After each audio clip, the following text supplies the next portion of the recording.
राम, लक्ष्मण और विश्वामित्र जंगल से निकलकर एक खुले स्थान पर पहुंचे। वहां सूरज की रोशनी से जगमगाते हुए पहाड़, हरी भरी घाटियां और मनमोहक दृश्य दिखाई दे रहे थे। राम ने विश्वामित्र से पूछा, हे मुनिराज, सामने पहाड़ी की घाटी में हरे भरे पेड़ों की पंक्तियां दिखाई दे रही हैं, क्या वहां कोई आश्रम है? विश्वामित्र ने कहा, हाँ वत्स, यह सिद्धाश्रम है। लक्ष्मण ने पूछा, गुरुदेव, इसका नाम सिद्धाश्रम क्यों पड़ा? विश्वामित्र ने कहा, इसके पीछे एक कथा है। प्राचीन काल में बलि नाम का एक राक्षस था। वह बहुत शक्तिशाली था और उसने सभी देवताओं को पराजित कर दिया था। एक बार उसने यहाँ एक महान यज्ञ किया, इससे उसकी शक्ति और बढ़ने वाली थी। इंद्र घबरा गए और भगवान विष्णु के पास गए। उन्होंने विष्णु से प्रार्थना की, हे त्रिलोकीनाथ, बलि ने सभी देवताओं को पराजित कर दिया है और अब वह एक यज्ञ कर रहा है। वह बहुत दानी है। उसकी तपस्या से देवलोक सहित पूरा ब्रह्मांड कांप उठा है। यदि उसका यज्ञ पूर्ण हो गया तो वह इंद्रासन प्राप्त कर लेगा। हमें बचाएं। विष्णु ने कहा, चिंता मत करो, मैं उपाय करूंगा। विष्णु ने वामन का रूप धारण किया और बलि के यज्ञ में पहुंचे। बलि ने वामन का स्वागत किया और कहा, विप्रवर, आपकी क्या सेवा कर सकता हूं? वामन ने कहा, मुझे बैठकर भगवान का भजन करने के लिए 2.5 चरण भूमि की आवश्यकता है। बलि ने प्रसन्नता से 2.5 चरण भूमि दान कर दी। वामन ने तुरंत विशाल रूप धारण कर लिया। एक चरण में उन्होंने आकाश और दूसरे चरण में पृथ्वी को नाप लिया। उन्होंने बलि से पूछा, अब मैं अपना आधा चरण कहाँ रखूं? बलि ने कहा, हे ब्राह्मण, मेरे शरीर पर रख दीजिए। बलि ने अपना शरीर दान कर दिया। विष्णु ने बलि को वरदान दिया कि यह स्थान सिद्धाश्रम के नाम से जाना जाएगा और यहाँ तपस्या करने वाले को सभी सिद्धियां प्राप्त होंगी। विश्वामित्र ने राम और लक्ष्मण को बताया, यह मेरा आश्रम है, मैं यहाँ अपना यज्ञ पूरा करना चाहता हूँ। राक्षस हमेशा यज्ञ में बाधा डालते हैं, लेकिन अब तुम मेरे साथ हो, इसलिए मैं निश्चिंत हूँ।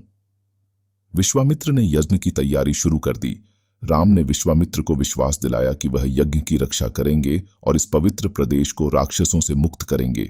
दूसरे दिन प्रातः काल उठकर राम और लक्ष्मण ने अपने नित्य कर्म और पूजा अर्चना के बाद गुरु विश्वामित्र से पूछा, गुरुदेव, राक्षस यज्ञ में विघ्न डालने के लिए किस समय आते हैं? हमें यह जानना है ताकि हम सावधान रह सकें और वे अनजाने में यज्ञ में बाधा न डाल सकें। दशरथ के वीर पुत्रों के उत्साहपूर्ण शब्दों को सुनकर ऋषि मुनि प्रसन्न हुए और बोले, हे रघुकुल भूषण राजकुमारों, यज्ञ की रक्षा के लिए आपको अगले 6 दिनों और रातों तक सतर्क रहना होगा।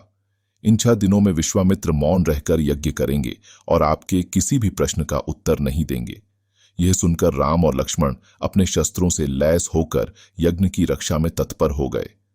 5 दिन और 5 रात तक वे बिना विश्राम के यज्ञ की रक्षा करते रहे, लेकिन कोई विघ्न नहीं हुआ।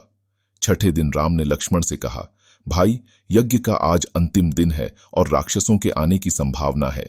हमें आज विशेष रूप से सावधान रहना होगा। राम ने लक्ष्मण को सचेत किया ही था कि यज्ञ सामग्री, चम्मस, समिधा आदि अचानक भभक उठी। आकाश से मेघ गरजने और बिजली चमकने जैसी ध्वनि सुनाई देने लगी। इसके बाद मारीच और सुबाहु की राक्षसी सेना ने रक्त, मांस, मज्जा और अस्थियों की वर्षा शुरू कर दी। रक्त गिरते देखकर राम ने उपद्रवकारियों पर नजर डाली। आकाश में मायावी राक्षसों की सेना को देखकर उन्होंने लक्ष्मण से कहा, लक्ष्मण, धनुष पर शर संधान करके सावधान हो जाओ। मैं मानवास्त्र चलाकर इन महापापियों का नाश कर देता हूं। यह कहकर राम ने असाधारण फुर्ती और कौशल का प्रदर्शन करते हुए मारीच पर मानवास्त्र छोड़ा। मानवास्त्र आंधी की गति से जाकर मारीच की छाती में लगा और उसे 400 कोस दूर समुद्र में फेंक दिया। इसके बाद राम ने आकाश में आग्नेयास्त्र फेंका, जिससे अग्नि की ज्वाला प्रस्फुटित हुई और उसने सुबाहु को घेर लिया।